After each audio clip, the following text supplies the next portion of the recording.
এই মনটোৰ বদনাম কৰা, এই ধুৰন্ধৰ মনটোক বদনাম কৰা, এই মনেই বদমাছ, এই মনেই হাৰামী, এই মনেই অসভ্য, ইয়ে যত তত ঘাই, ইয়ে লাম্পট। পৃথিৱীৰ ভিতৰত বেয়া ইয়াৰ দৰে আৰু কোনো নাই। ই আটাইতকৈ হীন, ইয়ে সকলোতকৈ লেতেৰা, ইয়ে পাপী, ইয়ে পাপ কৰি ইয়ে ভোগে, ইয়ে সুখ আনন্দ লয়। এই মনেই অজ্ঞানী, এই মনেই মূৰ্খ, ইয়াৰ দৰে মহাপাপী এই ত্ৰিভুৱনত নাই।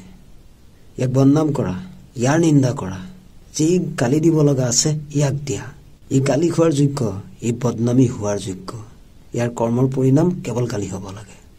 ইয়ে অসৎ, ইয়ে হিংসুক, ইয়ে ঠগ, ইয়ে ঠগী, ইয়ে প্ৰবঞ্চক, ই বিশ্বাসঘাতক। ই সকলোকে অনন্ত জন্মত অন্যায় কৰিছে আৰু ভৱিষ্যতলৈও ইয়ে অন্যায় কৰি থাকিব। ই মনুষ্য জন্ম লোৱাৰ সাৰ্থকতা নাৰাখিব। ই সকলোকে প্ৰলোভন দি মাৰিছে। ই লোভী, ই কামী, ই ক্ৰোধী।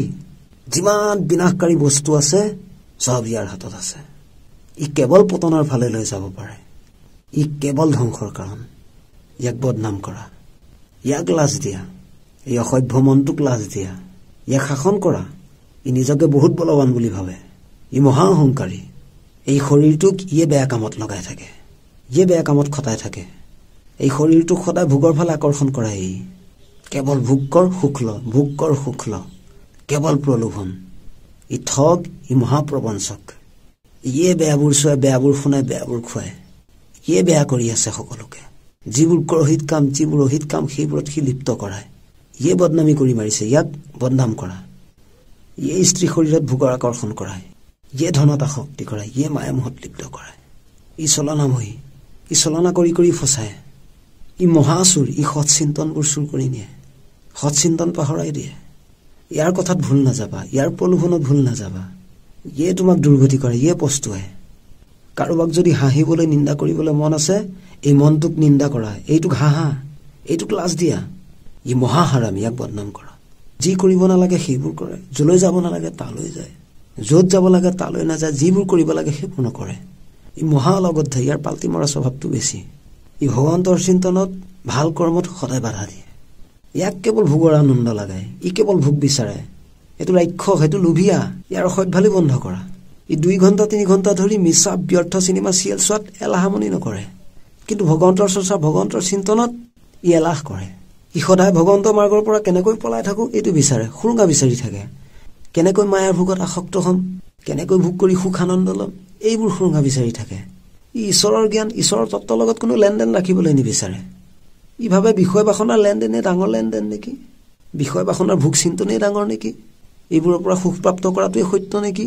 এইবিলাক লেতেৰা জাবৰ চিন্তনত মন ঘূৰি থাকে অকাৰণে। কোনো লেনদেন নাই জীৱন ভগৱন্তৰ সৈতে।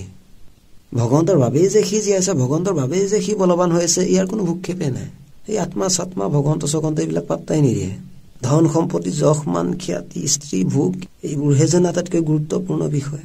হাৰে অলগদ্ধ মন, ভিতৰত থকা জনে তোক বলহীন কৰিলে তোৰ অস্তিত্ব ক'ত? ভিতৰত থকা জনে তোৰ জ্ঞানেন্দ্ৰিয়ক কৰ্মেন্দ্ৰিয়ক নিষ্ক্ৰিয় কৰিলে তোৰ অস্তিত্ব ক'ত? অলগদ্ধ, আত্মা পৰমাত্মা বুলি কিবা এটা আছে জাননে? অজ্ঞানী, তই ভাব এই অধৰ্মবোৰ কৰি থাকিলে মোক কোনো একো কৰিব নোৱাৰে। তই ভাব মোৰ গতিবেগ আটাইতকৈ শক্তিশালী, মই আটাইতকৈ বলৱান। অহংকাৰী, তই জাননে তোৰ ক'ত মৃত্যু আছে, ক'ত পতন আছে?